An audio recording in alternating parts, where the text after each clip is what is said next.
Ashama harka fuunee akkam jirtanii kabajamtoota fi jaalatamtoota chaayinaa laayyaantu asallaa jalatti argamtan nagaan koo bakka jirtattis naa qaqqabu baga jiraattanii baga eeggamtanii yoona eegdanii isiniin jechuun jaaladha nagaan ana bira jiru simbiras akka jiru abdiin qaba.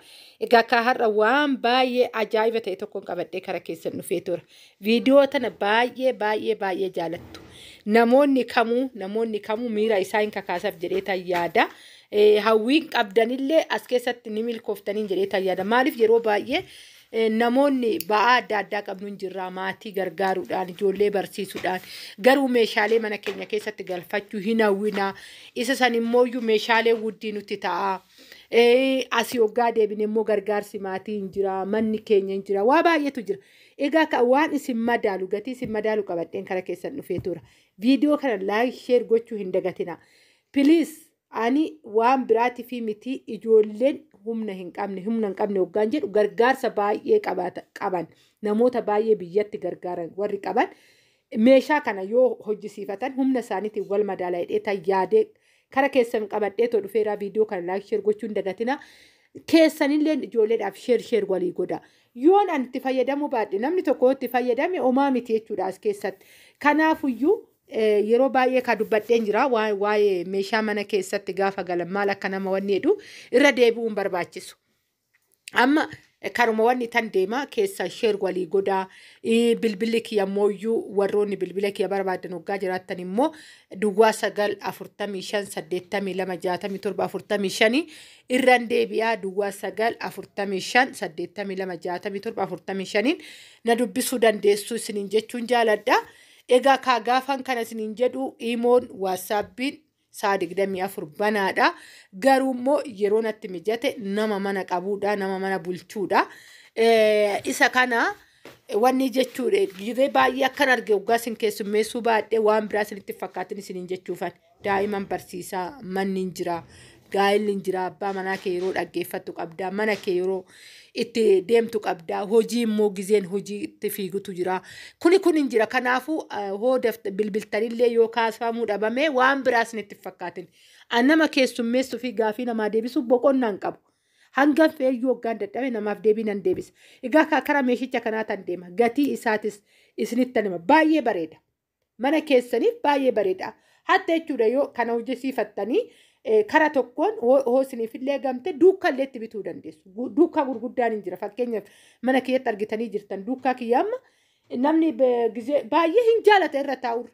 Dhugaa gizee buna dhuga namni duukaa nan qabaan tokko kanan taa'e irra daffisuu fi tokko immoo soofaa cinaadhaan qabu. Baay'ee jaalatu duukaa soofaa cinaa teessu san jechuudha. Itti hojjisiisuu hin dandeessan kan hojjisiifatanii gaafa humni keessan isin gahe. Soofaan kun namoota hin teechisa. Normaanii nama dheeraadha. Soofaan kun isiniin jechuun jaaladha. Egaa nama hubattan jedhee tayyaa jechuun nuti xiqqaatina yoo jettanii of sodaattan jechuufan teebilii wajjiniin 55,000 qofaadha. Soofaan kun baay'ee bareeda. Gatiin isaallee baay'ee bareeda. Akka soofatiin gatiin isaa jiddu galeessadha. Egaa kaammoo kara soofaa kanaa tan dhufa. Soofaa kana akka argaa jirtanii baay'ee bareeda. Teebiliin ishiillee baay'ee bareeddi. Soofanillee baay'ee bareeddi. Kanaafuyyuu soofaa kana gatii isaa asirrittan hima. Gatiin isaa gadiidha. Kan soofaa dura irratti dubbadhe kanaa gadiidha. Itti fayyadama. Warroon akka argaa jirtan immoo meeshaalee as keessatti taa'anii jiran kan ofiif irra godhattu kan amma adiin itti maramee jiru kana jechuudha. Wajjiniin miti. Egaa kan ni hubattu namoonni baay'een tarii jechaafan tariin beekamu jechaafan irratti qabee dubbachuu barbaada. Inni adiin itti marame kun kan sukkaaratiidha. Kan shaayitti dhugamuudha jechuudha yookaan kan bunatti dhugamu yookaan kan shaayitti dhugamuudha. Kan xarapheezarra taa'ee jiru isa rimootii fi maal ishiin gaazexaadha jechuudha. Malee teebiliin baay'ee bareeddi. Dhugaan isin jedhe teebiliitti baay'een jaaladhe baay'ee bareeddi.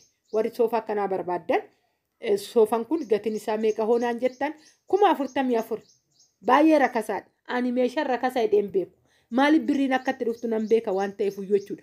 Akkamitti meeshaa bituuf gatii akkamii akka nama gaafatu nan beeka. Yoo dandeessan jedheen gatii isaa ibsa malee rakasa hidhee dubbadheen beeku. Har'a garuu rakasa hidheen dubbadha.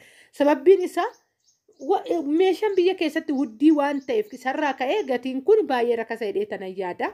Warroonni bitachuu barbaadan warroonni hojjisiifachuu barbaadan ammallee deebi'een dubbadhaa bilbilli kiyyaa jalqabarra kaa dubbadheen ture. Yoo danda'ame immoo taambileelii gubbaarra nan teechisa yeroo baay'ee taambileerra waggaa teechifame gaariidha. Isiniin jechuun jaaladhaa achirraa fuutanii na dubbisuu dandeessu. Warroonni immoo xalabachuu dandeessanis dhuftanii too keessan na dubbisuu dandeessan isiniin jechuun jaaladhaa soofawwan kun baay'ee bareedu. Kanarra immoo kamtu guddaadha yoo jettan santu kan duraa santu irra guddaadha kan 55 san jechuudha. Kuni ni dheerata. Dheerina qaba waggaan jedhu inni kophaa kuni yoo teechise nama 3 teechisuu hin danda'a inni karanaa nama 2 kophaatti furannu ka biyya keenyatti akka biyyoota Arabaa teechoo bal'ifachuudha isa tokkicha kophaatti beekan kophaatti furachuun hin jiru. Taaksii keessattuu dhorkadha jechuudha nu biratti teechoo nama tokko nama 3 irra taa'a. Kanaafuyyuu akka ofiitti jiraanna jechuufan isiniin jechuu jaaladhe. Kanaadha gatii kana ni jaalattan jedheen abdii qaba. Asumaan gamanaan teebilii tanarraa hin dubbadhaa teebilii tanaan dura irratti hojjedheen ture. Teebilii tana maaliif irratti hojjedhe waan isin ajaa'ibu keessaa yeroo san baay'ee bareeddii teebiliin tuni bitadhaa soofaa haga san xarabbeezaa san keessaa baasatii soofaa kana keessatti soofaa jidduutti teebiliin kun baay'ee bareeda diizaayinii isaa isiniin jedhee tan ture jechuudha. Amma immoo gatii isaatitu dabale. Kanaafan qabadhee too dhufe meeshaan bakka hin taa'u jedhee fakkeenya fan qabadhee too dhufe jechuudha.